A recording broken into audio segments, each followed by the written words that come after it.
घर में रहो, घर में रह करके वैराग्य करो, वैराग्य अभ्यास करो। वैराग्य माने अनासक्ति अभ्यास करो। कैसे अभ्यास करेंगे ना, मन से बार बार विचार करो कि ये सब दृश्यमान वस्तु पदार्थ, जो भोग्य पदार्थ, शब्द स्पर्श रूप रस गंध, ये जो भौतिक हमारे 10 हमारे जो 5 ज्ञानेन्द्रिय, ये हमारे जो आकर्षण का केंद्र है, वस्तु विषय को धावित हो रहा है, विषय के प्रति आसक्त होकर, ये हमारा बंधन का कारण, ये बंधन का कारण ही हमारे भगवत विस्मृति। जब तक हमारी आसक्ति रहेगी तब तक हम भगवत प्रेम सान्निध्य प्राप्त कर नहीं पाएंगे किसी अवस्था में। इस तरह से विचार करके मन से आसक्ति हटाओ। जानो ये धोखाबाज, ये धोखा है, तुम धोखा खा जाओगे। इस तरह से विचार पूर्वक वस्तु विषय से मन को हटाने का प्रयत्न करना चाहिए। যথাযোগ্য বিষয় ভুঞ্জ অনাসক্ত হইয়া अंतर निष्ठा करी बाहरी लोग व्यवहार। निष्ठा भीतर में रखो।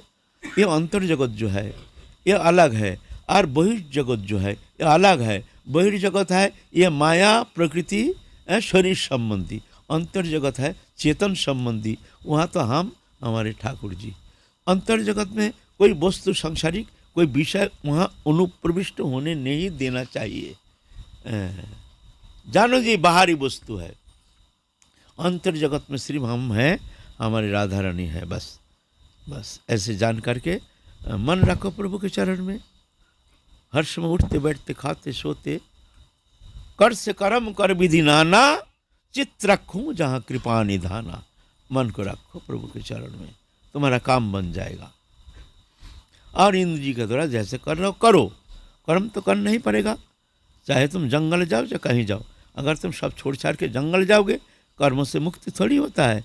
वहाँ भी तुमको भिक्षा करना पड़ेगा, वहाँ भी तुमको रसोई करना पड़ेगा, वहाँ भी तुमको कोई साधु संत आ जाए उनको सेवा करना पड़ेगा। वही एक ही कर्म, कर्म से मुक्ति थोड़ी है। जब तक ये जीव चैतन्य सत्ता, जब तक शरीर धर्मी है तब तक कर्म है। शरीर में आत्मबुद्धि जब तक है तब तक कर्म है। कर्म करना उसकी विवशता। प्राणी मात्र ही, चाहे एमीबा से लेकर के मनुष्य तक, वो विवश होकर कर्म करता है। उसके प्रयोजन बोध ही उसका कर्म का प्रेरक होता है, हमारे प्रयोजन बोध। तो इसीलिए कर्म तो करना ही पड़ेगा। तुम ये मत सोचो जंगल जाने से सब कर्म से निवृत्त हो जाओगे। इसीलिए घर में रह करके कर्म करो,